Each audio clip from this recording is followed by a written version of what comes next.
ఇది ఖురాన్ షరీఫ్లో మధ్య భాగం, మధ్య పదం అన్నమాట. ఇటు సరి సమానంగా ఉంటుంది, అటు సరి సమానంగా ఉంటుంది. అన్ని టోటల్ పదాలలో ఇది మధ్య భాగంలో మధ్యగా ఉండే పదము. అయితే ఈ పదము సూర్య కహఫ్ చాప్టర్ నుండి తీసుకొనబడినది. సూర్య కహఫ్ చాప్టర్లో 19వ వర్స్లో 19వ లైన్లో ఉంటుంది. 19 అనేది చాలా ముఖ్యం మన ముస్లిం వాళ్ళకు అన్నమాట. అంటే ఇది బిస్మిల్లాహ్ రహమాన్ రహీం యొక్క దూతలు, దేవదూతలు. అయితే ఇందులో ఖురాన్ షరీఫ్లో ఈ మధ్య భాగములో మధ్య పదము 7 ఆకాశాలు, 7 భూములు, 7 సముద్రాలు, ఎన్నో 7 ఇంకా ఉన్నాయి. అయితే ఇవి మళ్ళా వచ్చేసి 7 అక్షరాలు. మధ్య అక్షరం ఇది మధ్య పదము. ఖురాన్ షరీఫ్లో ఇది మధ్య పదము. ఇటు 3 అక్షరాలు, ఇటు 3 అక్షరాలు. మళ్ళీ ఇందులో ఏమున్నాయి, ఇవి జబర్ అంటారు. జబర్ అంటే తలకట్టు అన్నమాట. 1 2 3 4. ఓకే, ఈ 4. ఈ జజం అంటే రెండింటిని కలిపేది జజం. ఈ జజం 2 ఉన్నాయి, 1 2. మళ్ళీ ఇవి 2 4 కలిసి మళ్ళీ 6 అయినాయి.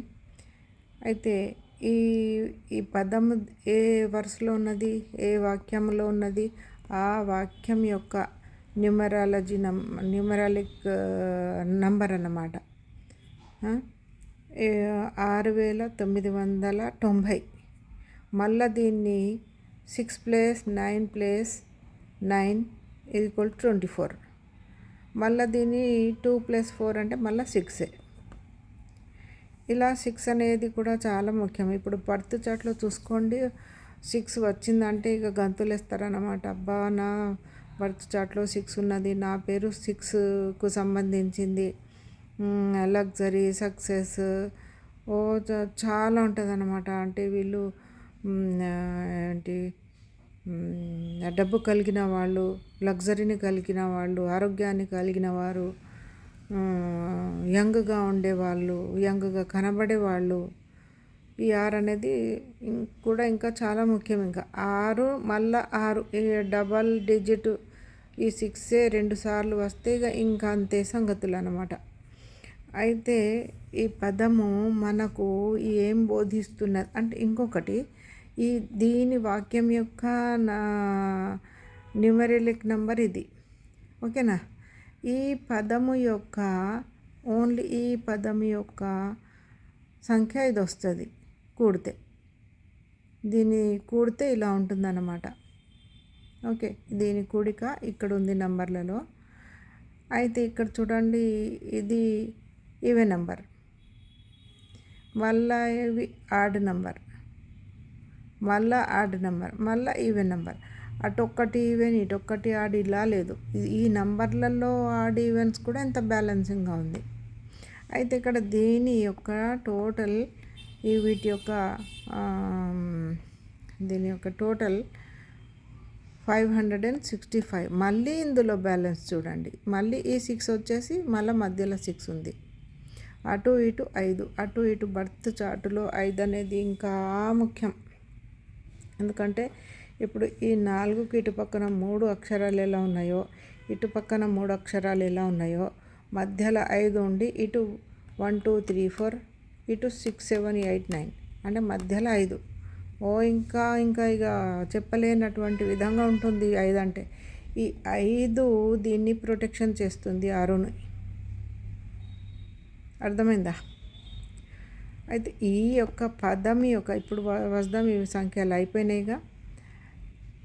తర్వాత వచ్చేసి ఇప్పుడు మనము దీని యొక్క విశ్లేషణాత్మకంగా ఈ పదం మనకి ఏమి చెప్తుంది, ఖురాన్ షరీఫ్ ఏం చెప్తుంది, ఈ పదం అనేది ఖురాన్ షరీఫ్ ఏం చెప్తుంది అనేది ఈ యొక్క పదాన్ని పట్టుకొని దీని అర్థాన్ని చూసుకున్నట్లయితే మొత్తం ఖురాన్ షరీఫ్ మనకు అర్థమైనట్లే.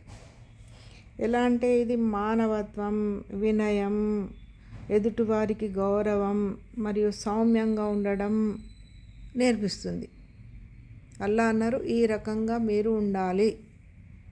అయితే ఇది మధ్యలో ఉంది. మధ్య పదం ఎందుకు అంత ఇంపార్టెంట్ అనేది ఇప్పుడు మన ఇండియాలో తీసుకుంటే 0 మైల్ అనేది మన మొత్తం వచ్చేసి మన దేశం యొక్క సంపద మొత్తం మధ్య భాగంలో పెట్టుకుంటారు.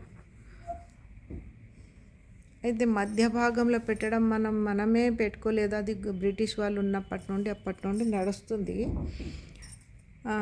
అయితే 0 మైల్ మధ్య భాగం నాగ్పూర్లో ఉంటుంది. మధ్య భాగం సేఫ్టీ అన్నమాట. అంటే ఈ పదం కూడా అంతే సేఫ్. ఈ పదం ఏం నేర్పిస్తుంది అనేది కూడా మనము ఒకసారి ఆలోచించాలి. అయితే ఈ మధ్య భాగంలో నేను కొన్ని ఉదాహరణలు చెప్తాను. మన శరీరంలో బొడ్డు కూడా 70,000 నాడులతో కలిగి ఉంటుంది. అది మధ్య భాగము. అది ఎంత ఇంపార్టెంటో పిల్లవానికి తల్లికి సంబంధము, దాని నుండి పాపకు ఆహారం పోవడం గర్భాశయంలో మొదలగునవి. అయితే ఇక్కడ ఇటు చూడండి, మళ్ళీ 9 నెలలు కదా పాపకు కడుపులో. ఆ 9 నెలలలో 5వ నెల అనేది మళ్ళా మధ్యలో 1, 2, 3, 4 ముందు అయిపోతాయి. తర్వాత 6, 7, 8, 9 అనేది తర్వాత ఉంటాయి. ఈ మధ్య భాగంలో 5 ఉంటుంది. 5వ నెలలో పిల్లవానికి 5 సెన్సెస్ అంటారు కదా, ఇంద్రియాలు, వినడం, చూడడం, శ్వాస పీల్చుకొనడం,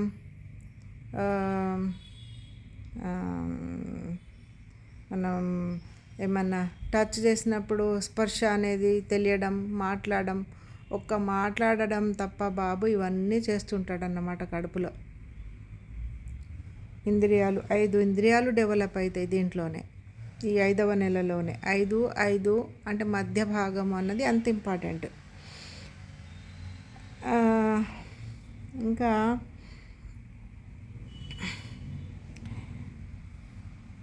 ఇంకేమన్నా ఉన్నట్లయితే నాకు మీరు కామెంట్ చేయండి. 5 అనేది ఇంకేముంటాయి, మధ్య భాగం అనేది ఏంటి అంటే నేను ఇస్లామిక్ మాలో చాలా ఉన్నాయి. 5 అంటే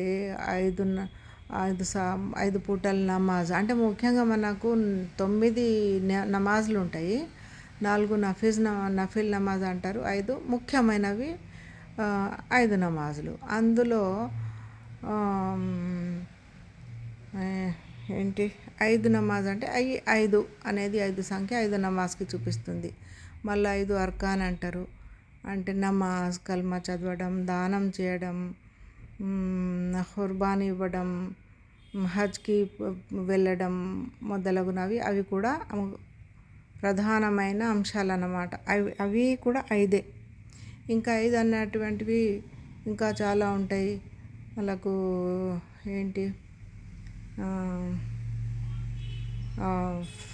అగ్ని, భూమి, ఆకాశము, గాలి, ఇంకేంటి నాకు గుర్తు రావట్లేదు, నీరు, ఇవి కూడా 5.